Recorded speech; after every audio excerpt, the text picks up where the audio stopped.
Hai semuanya, Assalamualaikum warahmatullahi wabarakatuh. Welcome back to my YouTube channel. Di video kali ini aku mau ngasih video tentang tips stop insecure. Ini dia tips buat gak insecure lagi. Tapi sebelum ke videonya, jangan lupa buat di like, komen, dan juga subscribe channel ini, dan juga follow Instagram aku. Nah, teman-teman di sini siapa sih yang gak pernah ngerasain insecure? Aku pribadi juga termasuk orang yang sering banget ngerasain insecure, apalagi soal fisik. Karena kenapa kita tuh sering banget ngerasain insecure? Kita sering banget nilai dari sendiri kita sebagai orang yang rendah, sebagai orang yang banyak banget kekurangan, sampai akhirnya muncul rasa insecure dalam diri kita yang orang nggak tahu kelebihan kita tuh banyak. Karena setiap orang punya kekurangan dan juga punya kelebihan. Pas kita ngerasa insecure, kita tuh ngerasa malu, ngerasa rendah, ngerasa down, ngerasa gak percaya diri, sampai akhirnya kita pun gak berani buat komunikasi sama orang. Yang terpenting kan komunikasi sama orang kan, dan komunikasi sama orang tuh penting banget.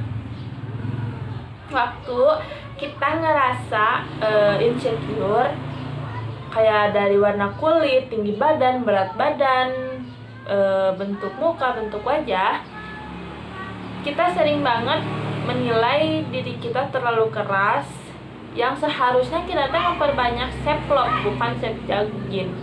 Menurut Carol Onward, di laman Well and Good-nya, kita harus bisa menerima kenyataan kalau kita tuh emang ngerasa insecure, tapi kita harus sembari mencari jalan untuk mengatasi rasa insecure ini.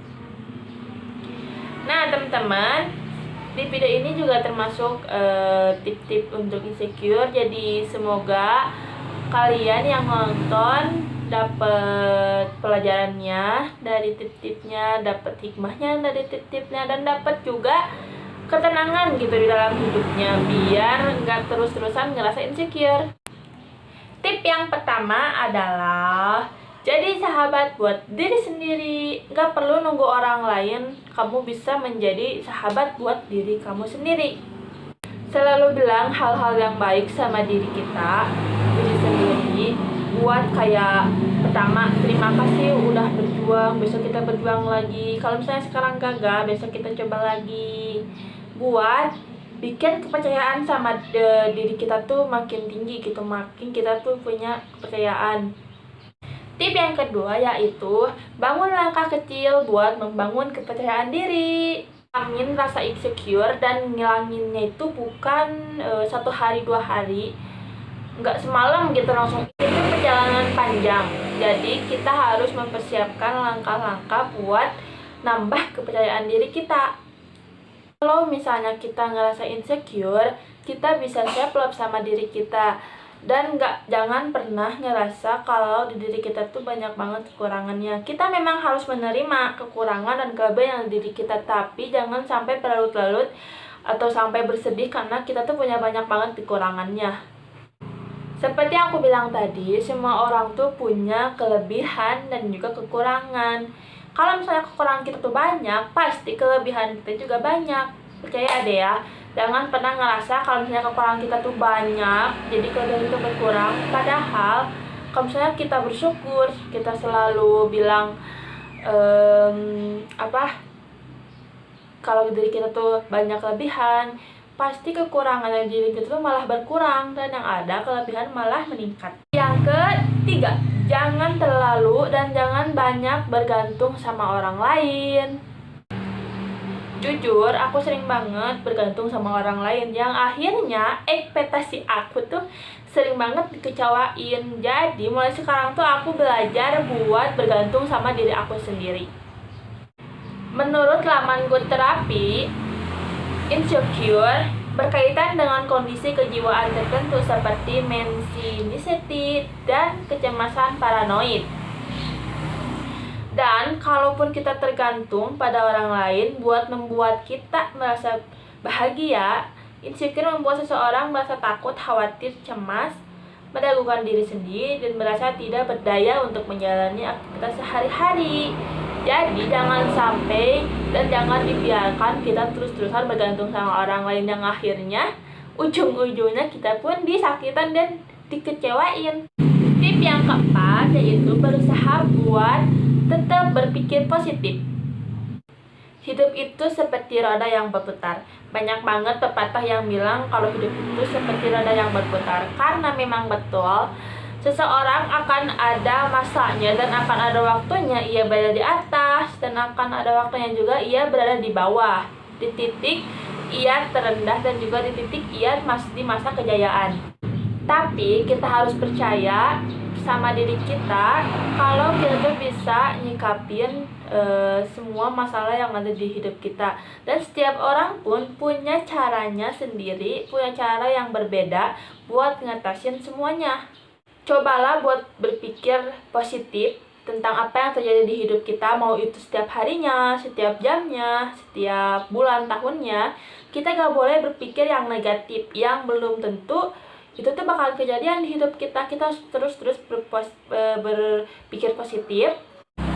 Kita tuh gak bisa buat terus-terusan hidup dengan hidup yang kalian inginkan. Kita punya yang maha ngatur, kita punya yang maha kuasa, yaitu Allah Subhanahu wa Ta'ala, Tuhan kita, Tuhan semua semesta alam. Kita harus kasihan sama diri kita sendiri. Wajib banget kasihan sama diri kita sendiri. Karena kalau misalnya kita terus-terusan merasa kayak overthinking sama orang, atau kita sering banget ngerasa kecemasan, kita sering banget berpikir negatif tentang orang, kita tuh bakal ngerasa terus-terusan dalam diri kita dan hidup kita kalau gak akan ada hal yang baik, gak akan ada hari yang baik gitu sama diri kita. Padahal karena kita tuh sering banget ngerasa dan berpikir negatif sama orang gitu. Kita harus bisa ngilangin rasa kecewa. Boleh kecewa, tapi jangan berlarut-larut sama rasa kecewa, karena bikin pikiran kita tuh jadi buruk dan malah bikin pikiran itu jadi negatif. Tip yang kelima yaitu stop nyalahin diri sendiri. Memang ngelawan rasa negatif itu sulit, tapi kita juga bisa ngelawan rasa negatif ini dengan mudah. Kita harus ingat, kita tuh bukan satu-satunya orang yang berbuat kesalahan, yang punya masalah terberat di dunianya, di hidupnya. Kita jangan pernah ngerasa kalau kita tuh orang yang selalu dapat kesusahan gitu, kesulitan. Jangan pernah berpikir kalau kita doang yang ngerasa itu. Semua orang juga pasti ngerasain itu. Jangan pernah nganggap kita satu-satunya orang yang ngerasain itu. Waktu kita berbuat salah, kita sering banget ngerasa kecewa, ngerasa down, ngerasa cemas, ngerasa kacau, ngerasa semua pikiran, perasaan itu kacau. Tapi kita harus ubah pikiran itu. Wajib diubah dan harus diubah dengan pikiran yang lebih realistis. Karena kesalahan setiap orang itu bisa menjadikan seseorang jadi lebih baik lagi. Sesuai dengan pengalaman aku pernah banget dan sering banget ngalamin yang namanya dapat nilai jelek di suatu pelajaran. Jadi waktu itu aku udah berekspektasi tinggi sama satu pelajaran itu, dan pas realitanya aku nggak masuk sama sekali nilai KKM. Sedih dong aku, kecewa dan juga kacau gitu perasaan sama pikiran tuh. Kenapa sih, padahal aku udah berjuang mati-matian, udah belajar serius, udah belajar buat dapetin nilai bisa di pelajaran itu. Nah, aku selalu berpikir positif buat kalau misalnya aku dapat nilai jelek di satu pelajaran, aku tuh pinter di bidang lain gitu. Aku bisa dapetin nilai gede di bidang lain. Karena setiap orang kan punya kelebihan dan kekurangan. Enggak harus dipaksa di bidang ini terus-terusan, karena kita bisa belajar di bidang lain. Tip yang keenam yaitu jangan membandingkan diri dengan orang lain, karena pastinya udah tentu kita punya banyak banget perbedaan. Tiap manusia tuh berbeda, enggak semuanya sama rata. Di tengah maraknya media sosial, kita tuh sering banget ngeliat orang yang kayaknya hidupnya enak banget, hidupnya tuh indah gitu. Padahal kita gak tahu di balik semua itu tuh mereka juga punya kesedihan seperti kayak kita. di balik semua itu tuh mereka juga punya kekurangan yang sama kayak kita. Jadi buat ngatasinnya ya kurang-kurangin lah ya media sosial. Kalau misalnya mau pakai media sosial pun gunain sebaik-baiknya dan sepenting-pentingnya. Biar apa? Biar kita tuh nggak fokus sama kehidupan orang aja, biar kita juga fokus sama kehidupan pribadi kita gitu, kehidupan yang ada di keluarga kita, kehidupan yang ada di lingkungan kita.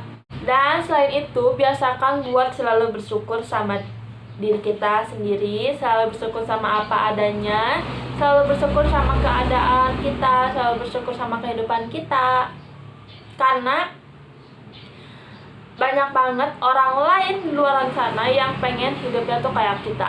Tip yang terakhir atau tip yang ketujuh yaitu lakukan hal-hal yang membuatmu bahagia. Fokus sama hal-hal yang bisa bikin kalian bahagia. Lupain rasa insecure-nya.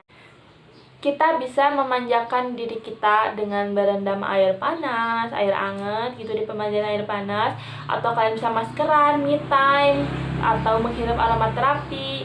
Biar hidup kalian tuh lebih kayak apa ya? Ada maknanya gitu, ada alasan kalian harus berpikir positif karena setiap orang tuh punya kelebihan kekurangannya masing-masing. Yang pertama adalah harus bersyukur. Lakukan apa saja yang bikin kalian bahagia, kayak kalian sukanya olahraga ya kalian olahraga, kalian sukanya berenang kalian berenang, kalian sukanya belajar fokus belajar. Kalau misalnya kalian suka bikin tips-tips atau video blog atau buat menulis cerita kayak di Wattpad, kalian silahkan bikin. Pokoknya kalian atur sesuatu atau kegiatan yang bikin kalian bahagia. Nah teman-teman, segitu dulu videonya. Semoga bermanfaat tip-tipnya dan videonya juga. Jangan lupa buat di like, komen, dan subscribe. Aku mohon maaf kalau misalnya sampai saat ini, sampai detik ini pembicaraan aku dan omongan aku tuh masih belum pas atau masih banyak kekurangan. Karena aku bilang tadi, setiap orang punya kekurangan dan kelebihan. Aku masih pemula, aku masih belajar, jadi aku minta maaf kalau misalnya belum sejago orang-orang dan belum sepro orang-orang, dan dalam bicara juga aku masih banyak salah-salah kata. Jadi aku minta maaf. Aku mohon doanya semoga aku menjadi lebih baik lagi ke depannya, dan semoga aku juga makin semangat buat videonya, tip-tip buat kalian.